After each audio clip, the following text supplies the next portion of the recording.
Os familiares de Pedro Fanico lutam desde o primeiro momento por justiça. Contrataram peritos para ajudarem a perceber o que aconteceu no dia do crime. A morte brutal chocou os familiares de Pedro Fanico. Com muitas perguntas e poucas respostas, tentaram pelos próprios meios perceber o que aconteceu e também auxiliar a justiça. Contrataram peritos que acompanharam o caso quase desde o primeiro momento. Nós verificamos que haviam ali divergências e haviam aspectos que mereciam alguma atenção por parte do sistema de justiça, nomeadamente a questão de vestígios biológicos, a ausência dos vestígios biológicos na lâmina da faca que alegadamente foi utilizada pela vítima contra o arguido, bem como a questão da mão que foi amputada e a relação da mão estar amputada e a distância onde ela se encontrava em relação ao corpo da vítima. Também o relatório da autópsia afirmava que foram 2 momentos em que o golpe fatal foi infligido por um sabre de 75 centímetros na cabeça da vítima. Poderia ter sido feito em momento subsequente à amputação da mão, o que desde logo poderia reduzir o grau de ameaça que o próprio arguido poderia sentir, uma vez que a vítima já estaria incapacitada. Questões como essas foram discutidas e analisadas. Pedro Fanico apresentava 16 golpes no corpo. As lesões que tinha foram analisadas ao pormenor pelos peritos da empresa Foren para se perceber em que momento e como foram provocadas. Todos os achados que foram encontrados no relatório da autópsia, e que é possível verificar, é que há uma sequência cronológica, uma possível sequência cronológica das lesões e que elas nos permitem compreender um pouco como é que as coisas ocorreram. A ideia de primeira lesão ou de uma primeira lesão na zona abdominal que pode ter incapacitado a vítima,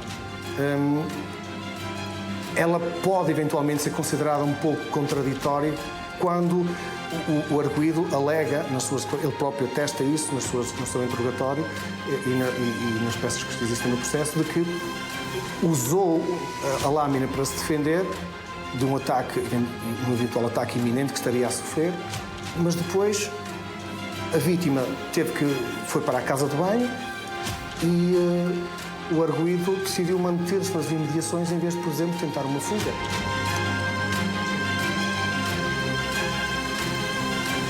Marcas de defesa, elas existiam, elas estão relatadas no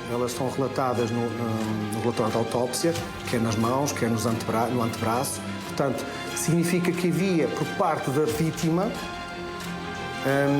alguma intencionalidade de proteger áreas do seu corpo de um ataque com uma arma com objeto cortante, que era o tal sabre que está também descrito nos autos. Portanto, mais do que tentar explicar intencionalidade, nós não conseguimos provar, nem é o objetivo das ciências forenses provar a intencionalidade, nós conseguimos provar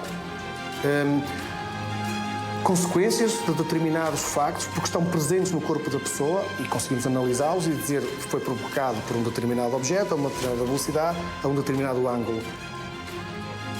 Durante o crime, Pedro Gonçalves fez chamadas para a GNR e o 112. A sua voz e a da vítima ficaram gravadas, um elemento de prova que Paulo Pinto considera que é importante. E já nessa altura, o próprio arguido diz aos elementos do 112 que a vítima estava gravemente ferida. O que levanta a questão da proporcionalidade ou da necessidade de continuar o ataque, que continuou, portanto, ele prolongou o ataque por mais algum tempo.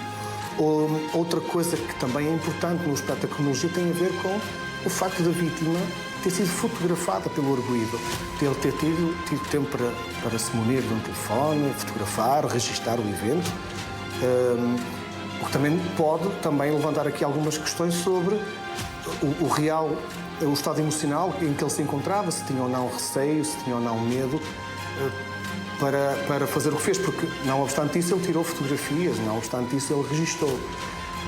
Não teria tido a oportunidade de fugir nessa altura, não teria tido a oportunidade de tentar outras alternativas. Essa é que é a questão que se trata, não é? instância, os forenses não determinam intencionalidades. Isso compete ao juiz, nem a culpa. Isso compete aos juízes e aos tribunais fazer. Nós apenas vamos alimentar o sistema de justiça com elementos.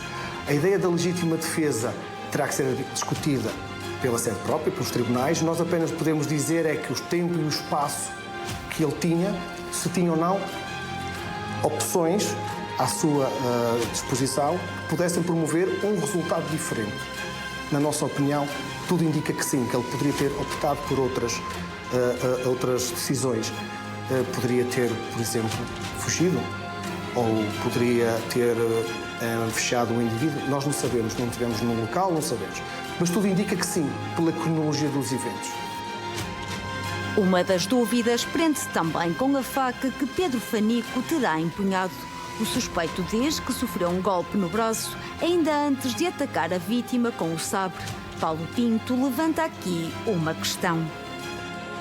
Mas se foi usada, e esta é a suposição, não era suposto, se foi usada, não seria de encontrar, expectável, encontrar na lâmina da pessoa que usou ADN do próprio arguido, sendo que, ao que indica a lesão que o arguido apresentava, de facto, fosse capaz de transferir, e nós acreditamos que seria capaz de transferir. As razões pelas quais não existe, nós não podemos determinar.